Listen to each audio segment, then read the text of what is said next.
The land down under has never been easier to reach. United Airlines has more flights between the U.S. and Australia than any other U.S. airline, so you can fly nonstop to destinations like Sydney, Melbourne, and Brisbane. Explore dazzling cities, savor the very best of Aussie cuisine, and get up close and personal with the wildlife. Who doesn't want to hold a koala? Go to united.com/Australia to book your adventure.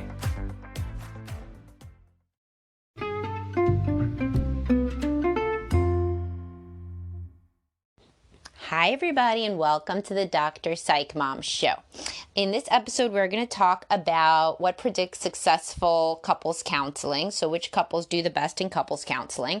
This was a request from somebody in my Facebook group, so you should join that if you haven't. That is separate from subscribing to the podcast. In the Facebook group, you get to interact with me more and with like-minded Dr. Psych Mom readers. And if you subscribe via Anchor to the podcast, then you get all the subscription episodes, the most recent of which was when men try to say that the only reason they have a job is for their wives, and to use that as like some kind of blackmail when it's not true. So then that is an interesting episode, and you get that one and loads more. So what factors predict successful couples counseling?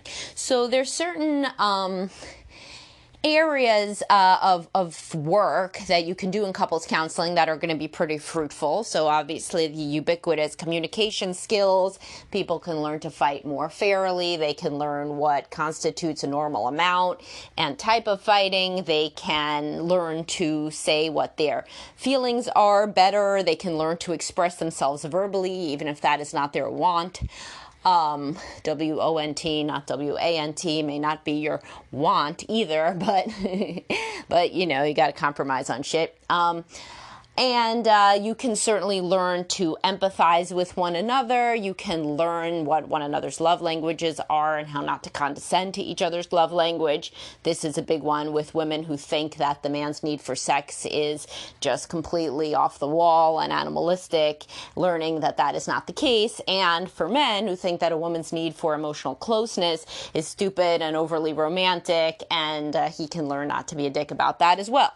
But what do you need as like a prerequisite for all of this? People need to be motivated. So I get sometimes couples in that A, aren't married, and B, don't have kids.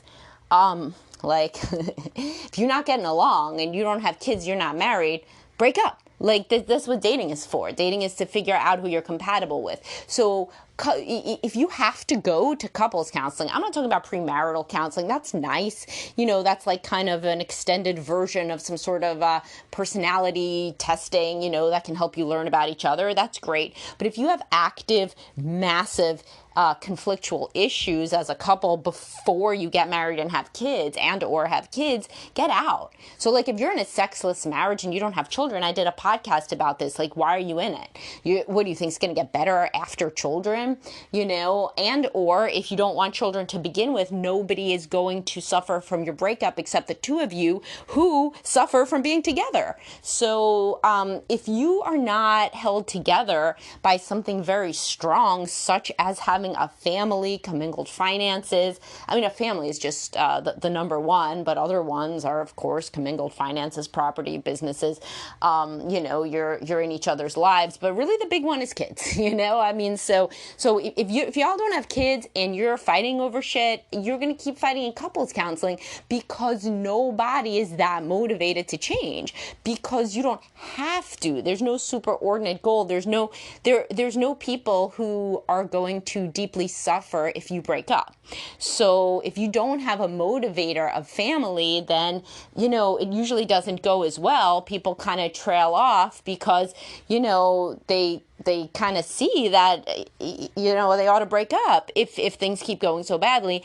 And if they are locked in this dysfunctional pattern, which they likely are, if you're the sort of person who's in couples counseling before marriage, you likely saw a bad marriage growing up, you're ambivalent about commitment, you're ambivalent about the relationship as a whole, and you don't have good skills at communicating and so forth, you know, you're likely drawn to somebody who exacerbates these issues. And if there are not larger overarching reasons to stay together, then couples counseling can seem like an exercise in futility and certainly time and money wasting. So So my number one thing to say would be, if you are having issues before you are even married, then don't get married. That's what people very much regret when they end up divorcing, is that they knew that there were issues before they even got married. Then why the hell did they still get married? That's what they say to themselves, right?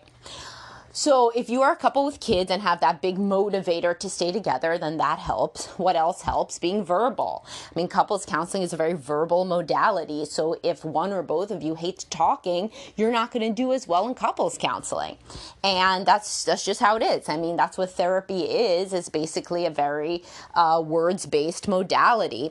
And if one of you hates talking, then couples counseling is going to become extremely painful, no matter what. And your best bet as a couples counselor who doesn't, focus on the communication as much, or focuses on that as well, because it's always big, but also focuses on what you guys should be actively doing outside of the room in order to connect, in terms of your sex life, activities to do together, quality time spent together, and other things that may be more in your wheelhouse if you're not very verbal. So in that case, you're mostly suffering through the couples session, but it's a means to an end of creating more intimacy that may be in your way of doing things, more of a nonverbal way. That could be what you end up with, even though the couples therapy itself is a verbal modality.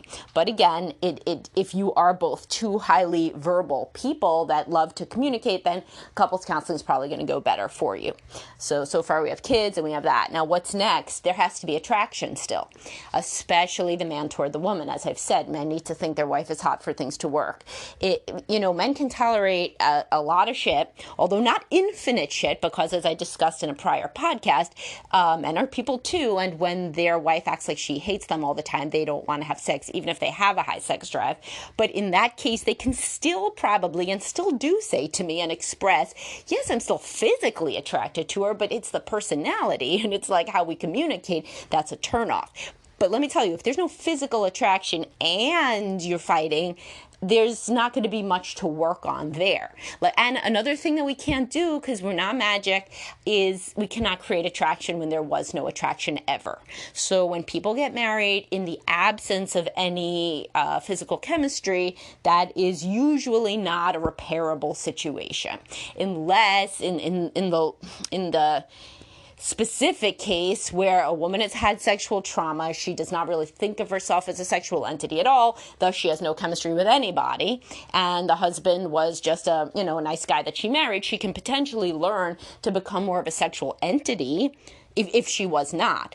But in a situation where she was attracted to other men, but she was not attracted to him, well, she's never going to be. Couples counseling is not going to create that, although she could still, and I've discussed this in other podcasts of what to do when your partner's never attracted to you, but generally, if she really does want to stay together for the kids and because she loves the man, she can learn to be more sexual, but I cannot create attraction when there was not attraction, except in as much as the personality level attraction will likely increase as the emotional intimacy increases. And then you can get so far with that it could be potentially, in a best case scenario, indistinguishable to the man from genuine attraction. Or at least monogamous attraction, which is not going to be porn level variety anyway. Okay, so if there's some sort of attraction still between the partners, kids, and if you're both verbal, and another one, of course, is if you have the time and money to engage. If you don't, I have couples that they really could benefit from couples counseling, but it's like nearly impossible to schedule with them. So in these cases, I urge people to think, it's going to be a real shit show of scheduling, your divorce. That's tough. Scheduling gets very difficult. So, you gotta be very, very flexible with scheduling at that point. So probably more so than trying to get in 45 minutes via video once a week or every other week. That's going to look like a dance through the meadow compared to the scheduling fiascos that will happen when you are divorced and you need to be with the kids 50% of the time, but then you still have your job, but then you still have this, but then you have to be flexible about this because then it's parent-teacher night and she went last time and you got to go this time, whatever. So if you are generally feel like you're a motivated couple that wants to remain together, but you just can't get your shit together to schedule, I urge you to reframe that and think about how it's going to be down the line in terms of scheduling if you don't get in now. Another area where it's now this one is like either can go well or not. When there are so many empathic ruptures have built up that one person is basically completely out of the marriage emotionally, then couples counseling cannot resuscitate the dead. But there are cases when somebody thinks that there's so many empathic ruptures that there can't possibly be any sort of reconnection, but they're wrong because the partner has never actually apologized in a meaningful way. And once they do, all of a sudden there becomes some new blossoming small feelings of closeness and tenderness. So if you're you think that there's too many empathic ruptures that this can't survive camp, then that is a situation when I would encourage you to try couples counseling, and I would think it might go well, especially if you hit the other variables that I told you about, because you never know. Like maybe finally, hopefully, the therapist is useful in the regard of what we are trained to do, which is to help people communicate and understand one another better. And perhaps the empathic ruptures could be repaired with the benefit of a third party. And this is specific to the type of couples counselor, but another thing that is not going to work is if you have sexual issues and you think that just working on the emotional part is going to help.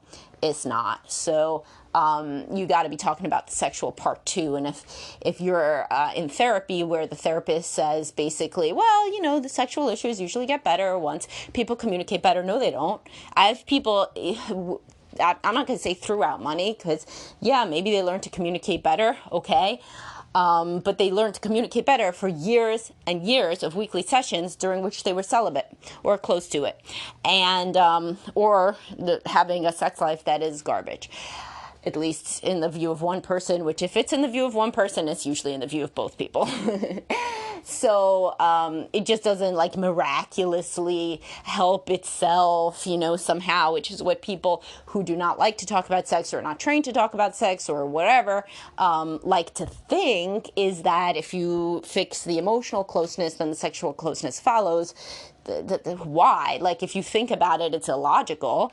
It's like saying if you become happier, then you will be able to run 3 miles without stopping. How? Those things can't be linked, like they're just completely orthogonal constructs, but like they have nothing to do with each other. But it seems at first glance like, I guess, yeah, sure, we're both happier, so then we have better sex. Wait, how do we get to that one? So like if you break it down, it doesn't really work, but people like to tell themselves this. So if you're in a relationship that has sexual issues and you're not talking about them in session 1, maybe wait till session 2, bring it up, ask about it, and if it is not going to ever happen, if you get the sense, you'll get the sense that the therapist is much like your partner that doesn't like to talk about sex. In that case, get the hell out of Dodge before you throw your money out. You might as well donate it to a good cause. The ASPCA can benefit from your money more than you will in a week of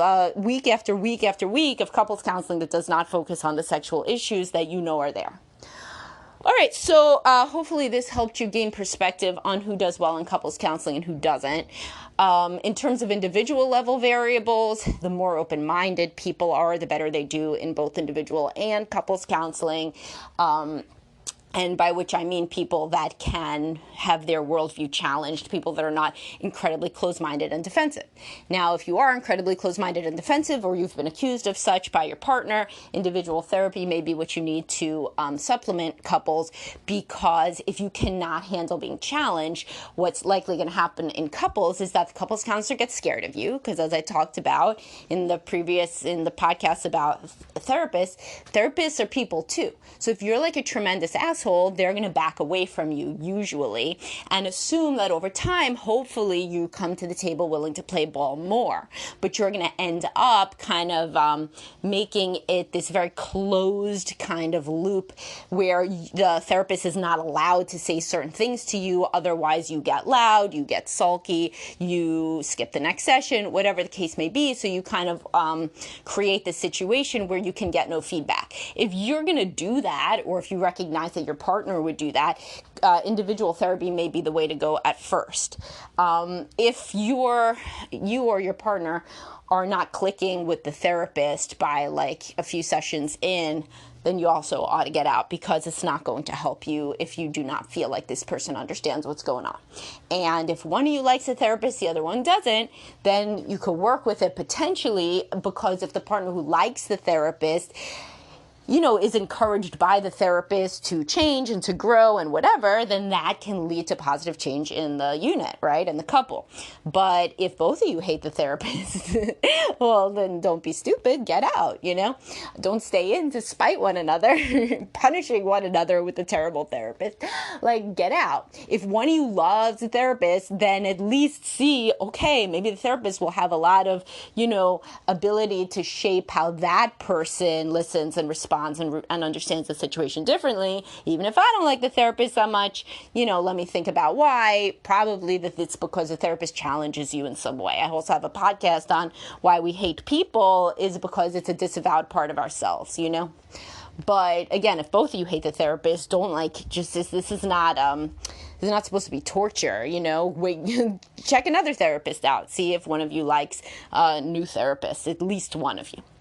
So those are the overarching points on who's going to benefit from couples counseling and in what situations. So please take that to heart. As always, you could reach out to me for therapy or coaching, and you can reach out to me for my group practice, where I have counselors and couples counselors in various states, particularly around the DC area, but there are others as well. That's Best Alive Real Health, and I link to that every time in every one of my descriptions. So if you do feel like you need couples counseling, another, an implied other variable here that I ought to state directly is do not wait until you are on the precipice of divorce, because again, we're not Houdini. We cannot resuscitate the dead, and a miracle is not going to happen if y'all are basically divorced already. So don't do it when already things have jumped the shark. Try to do it when you are feeling frustrated and upset for a few years versus 20 years, you know. Ride out a couple months, you know, that you should be able to get back on track from potentially. But if it's been at least a couple years that y'all have not been getting along or have had these hot button issues that cause conflict, well, you know, what are you waiting for? Things generally do not get better after a few years. They tend to get worse, not better. All right, so hopefully y'all got something out of this, and I will talk to everybody soon. Please do subscribe. Also follow me on TikTok and YouTube. Those are my newest platforms because I'm just so on top of shit and so trendy. And anyway, or Facebook and Instagram for us old people. And I will talk to everybody soon. Bye-bye.